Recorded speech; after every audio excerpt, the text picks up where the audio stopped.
I wanted to show this small example of a time where we lost mid, and then we know that they're going to push us, and we're at both medics are about 75% charge. And so in this situation, we're 3 up against 5 up. But effectively, since we know they're going to have to leave one person to cap, they're probably not going to commit all 5 to chase. It's really like 4v3.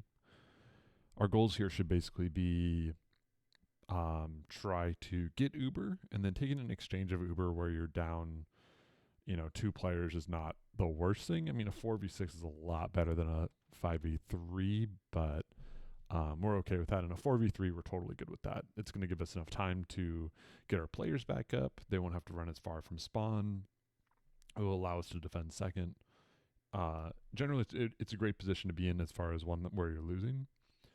So in order to do that, we're going to have to slow them down, because if we both had Uber exactly where we have it or want it, we just want to make sure that they can't bomb our medic for free.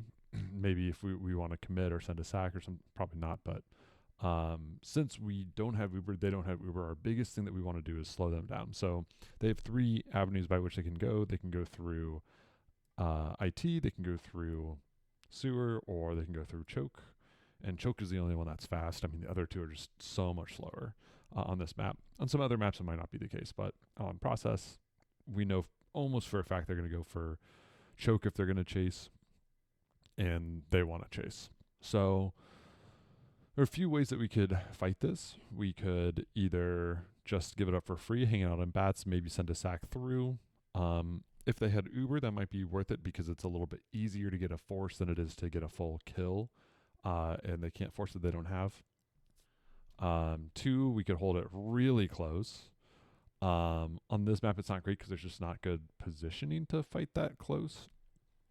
Or we could just make sure that we're stuffing a door. And we can really only stuff a door with explosive classes. So if we had 2 scouts and a medic, it doesn't really work that well. I'd probably be playing this maybe bats, maybe here, have some scouts up so they can just stop a bomb, but we have to give up that point, and we probably can't fight that unless, I mean, really what you'd probably want to do is just build hard and hope that you can get it in time before they're there, but most likely you won't be able to. Here, what I'd probably like to see is have Kuro up here. It's going to make them, if they bomb through, they're going to bomb through no matter what. But most likely they're going to try to walk through. And in that case, you just basically spam that zone, slow them down a little bit.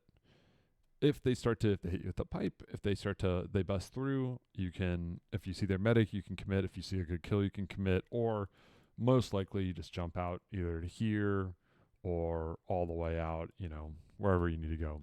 But primarily, if you stand here, you can stuff a door if you're an explosive class. You could do it from here, maybe. And I think that's what Kuro attempts to do. But the problem here is that you're just not going to get as good of damage. And you're going to make a really good sideline for them to shoot you. It's a little bit better if they see you. They have to, or you kind of surprise them here. They look through here. They see that you're here. Then they have to assess how big of a threat you are. Can they make that shot? Can they whatever? They have to basically prepare on the fly rather than being able to come in prepared. And it just gives you a little bit more time. So we'll kind of see how this plays out. So Kuro misses the jump a little bit, but I think if he's on his on the fence versus a little bit past the fence, it's basically the same thing in terms of your ability to stuff. He's going to be committed and kind of die for this, I'm sure. But and we see he doesn't really have the ability to stuff either one of these players. And he can't even really jump that demo man. So Demo's a little bit hurt. Good to jump, but that scout's going to deny him. So he basically has no shot, and he's forced to retreat, and that's great to retreat there. But imagine if instead he were here. Scout might still get here. Scout might try to rush, might try to come attack him, but he's going to be able to put down, 150 damage onto these players. If you hit 150 onto that demo, even if that demo doesn't die, they're backing up, they're getting a bow, and you might be able to save a little bit of time. So fortunately we don't. We have to exit out, Cyclone also has to exit out before the soldier can even commit in. So Cyclone basically doesn't get to do anything there.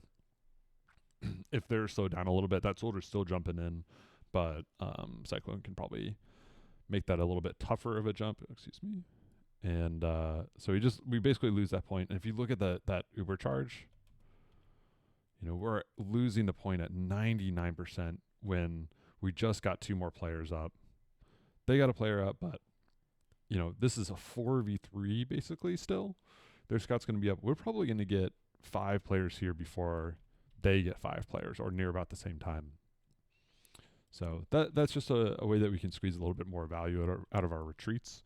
Sometimes if it's Uber retreats, we want to, or if we're trying to force their Uber, we just want a full retreat while we send 1 sack. But if neither team has Uber, it's a lot better to just try to slow them down, get a little bit of space, and then hopefully that buys you enough time to make a Uber fight exchange, or at least retreat while you get your players back up. So that's all I got.